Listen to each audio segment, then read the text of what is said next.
आपल्या हिंदू धर्मात आणि संपूर्ण भारतीय संस्कृतीत बहीण भावाच्या प्रेमाचा, आपुलकीचा आणि विश्वासाचा सर्वात मोठा उत्सव म्हणजेच रक्षाबंधन. श्रावण महिन्यातील पौर्णिमेला साजरा केला जाणारा हा सण प्रत्येक घराघरात अतिशय उत्साहात आणि आनंदाने साजरा केला जातो. यंदा म्हणजेच 2026च्या रक्षाबंधनाबाबत संपूर्ण महाराष्ट्रात आणि देशात अनेक लोकांच्या मनात विविध शंका, प्रश्न आणि मोठा गोंधळ निर्माण झाला आहे.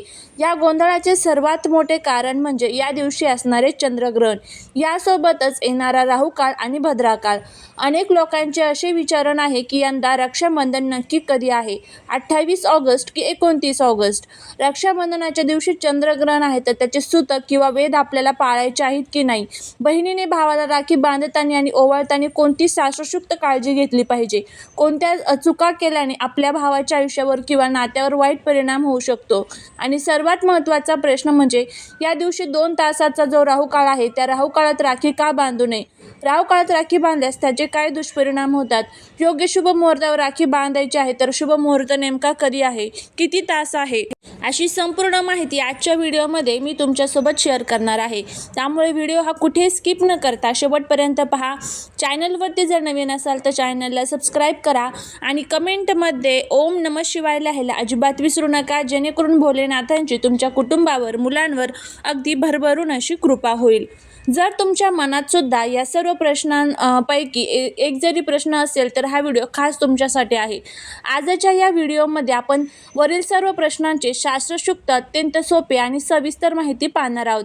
व्हिडिओ थोडा मोठा असला तरी तो न थांबता अगदी शेवटपर्यंत नक्की पहा, कारण व्हिडिओच्या शेवटच्या भागात संपूर्ण माहिती तुम्हाला अचूक वेळ वगैरे सर्व जी काही आहे तर ती मिळणार आहे.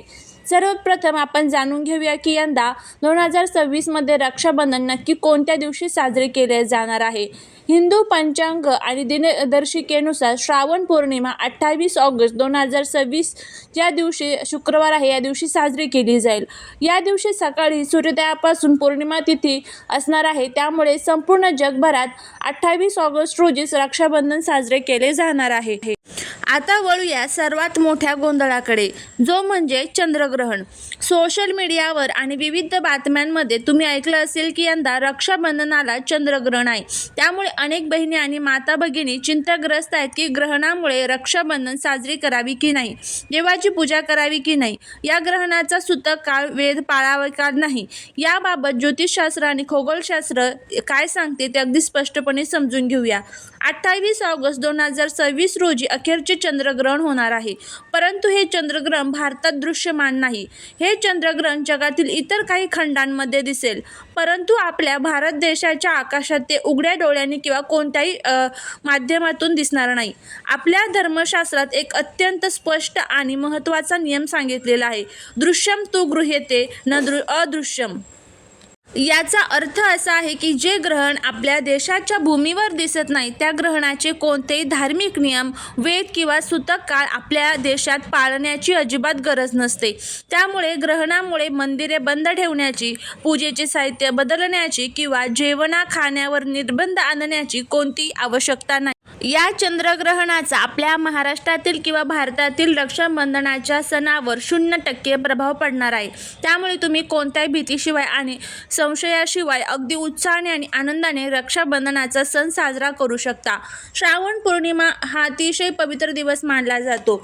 या दिवशी आपण नकळत काही चुका करतो आणि ज्यामुळे पूजेचे पूर्ण फळ आपल्याला मिळत नाही. म्हणूनच रक्षाबंधनाच्या दिवशी कोणत्या गोष्टी आवर्जून कराव्यात आणि कोणत्या गोष्टी कटाक्षाने टाळाव्यात हे समजून घेणे खूप गरजेचे आहे.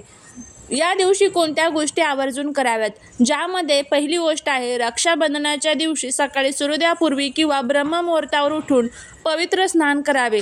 स्नानाच्या पाण्यात थोडे गंगाजल किंवा तुळशीचे पान टाकल्यास अधिक उत्तम. स्नानानंतर स्वच्छ धुतलेले आणि शक्य असल्यास नवीन वस्त्र परिधान करावेत. बहिणीने आपल्या भावाला राखी बांधण्यापूर्वी पूजेच्या ताटातील पहिली राखी घरातील कुलदैवताला, भगवान श्रीकृष्णाला किंवा बाप्पाला अर्पण करावी. यामुळे घरात सकारात्मक ऊर्जा राहते. ओवाळणीच्या ताटात कुंकू, अक्षदा, दिवा, गोड मिठाई, पाणी आणि नारळ आवर्जून ठेवावे. रक्षाबंधनाच्या दिवशी बहिणीने किंवा भावाने काळ्या रंगाचे कपडे घालणे टाळावे. तसेच ज्या राखीवर काळा धागा आहे किंवा काळ्या रंगाचे मणी आहेत अशी राखी भावाच्या मनगटावर बांधू नये. काळा रंग हा नकारात्मकतेचे प्रतीक मानला जातो. भावाच्या कपाळावर टिळा लावताना किंवा डोक्यावर अक्षता टाकताना तांदूळ अखंड असावेत. मोडके किंवा तुटलेले तांदूळ पूजेत वापरणे अशुभ मानले जाते. आजकाल बाजारात प्लास्टिकच्या, लोखंडाच्या किंवा विचित्र आकाराच्या राख्या मिळतात. ज्या राखीवर त्रिशूळ, ओम किंवा गणपतीचे चित्र असेल तर नंतर ती राखी तुटून खाली पडल्यास त्याचा अनादर होतो. त्यामुळे साधी, रेशमी किंवा सुती धाग्याची राखी सर्वात उत्तम मानली जाते. उघड्या डोक्याने पूजा करू नये. भावाने राखी बांधून घेताना कधीही उघड्या डोक्याने बसू नये. डोक्यावर रुमाल, टोपी किंवा वस्त्र असणे अत्यंत आवश्यक आहे. अनेकदा घाई गडबडीत आपण शास्त्रशुक्त पद्धतीचा विसर पाडतो, पण जर योग्य नियमाने आणि श्रद्धेने ओवाळणी केली तर त्याचा फायदा भावाच्या आयुष्यावर आणि आरोग्यावर होतो. चला तर मग जाणून घेऊया बहिणीने भावाला ओवाळताना कोणती योग्य पद्धत वापरावी. सर्वात प्रथम बसण्याची दिशा अत्यंत महत्त्वाची आहे. राखी बांधताना भावाचे तोंड नेहमी पूर्व किंवा उत्तर या दिशेला असावे. पूर्व दिशा ही देवांची ऊर्जेची दिशा मानली जाते, तर उत्तर दिशा ही समृद्धीची दिशा मानली जाते. बहिणीने भावाच्या समोर म्हणजेच पश्चिम किंवा दक्षिण दिशेकडे तोंड करून बसावे, परंतु भावाने कधीही दक्षिणेकडे तोंड करून बसू नये, कारण दक्षिण दिशा ही यमाची आणि पितरांची दिशा मानली जाते. भावाला थेट जमिनीवर बसून राखी बांधू नये. त्याच्या खाली लाकडी पाट किंवा सुंदर आसन टाकावे. तसेच बहिणीने स्वतः पाटावर किंवा आसनावर बसावे. बहिणीने सर्वात आधी भावाच्या कपाळावर अनामिका हाताच्या बोटाने कुंकू किंवा चंदनाचा टिळा लावावा. त्यानंतर त्या टिळ्यावर अखंड अक्षता वाहाव्यात.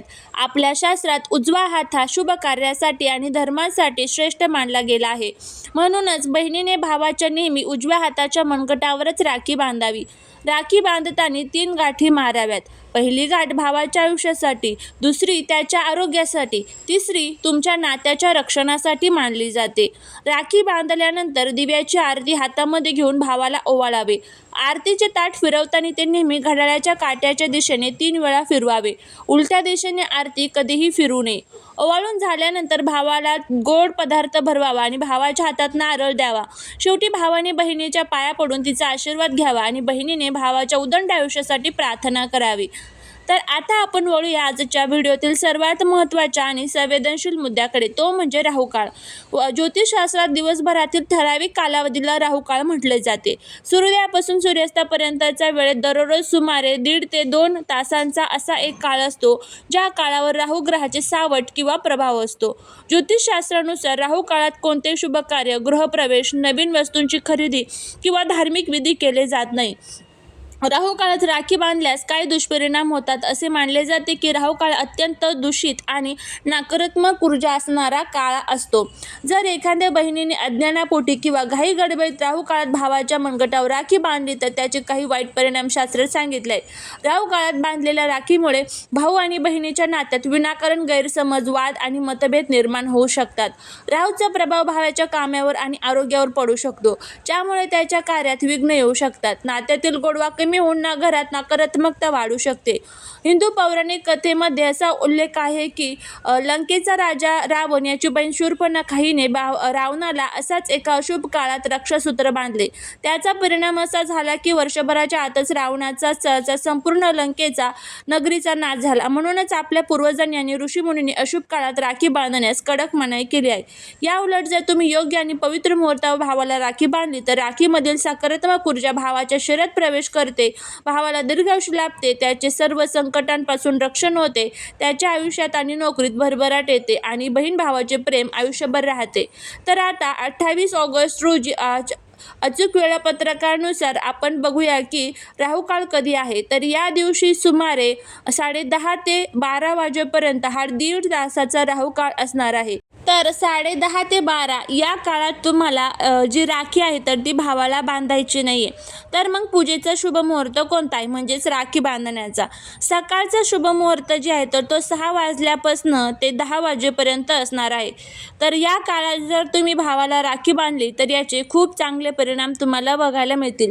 जर तुम्हाला सकाळी वेळ नसेल तर मग तुम्ही दुपारनंतर सुद्धा राखी जी आहे तर ती भावाला बांधू शकता. मग दुपारी तुम्हाला राहुकाळ संपल्यानंतर 12 नंतर ते 1:45 वाजेपर्यंतचा शुभ मुहूर्त आहे. मग 12 ते 1:45च्या वेळेत सुद्धा तुम्ही राखी जी आहे तर ती बांधू शकता.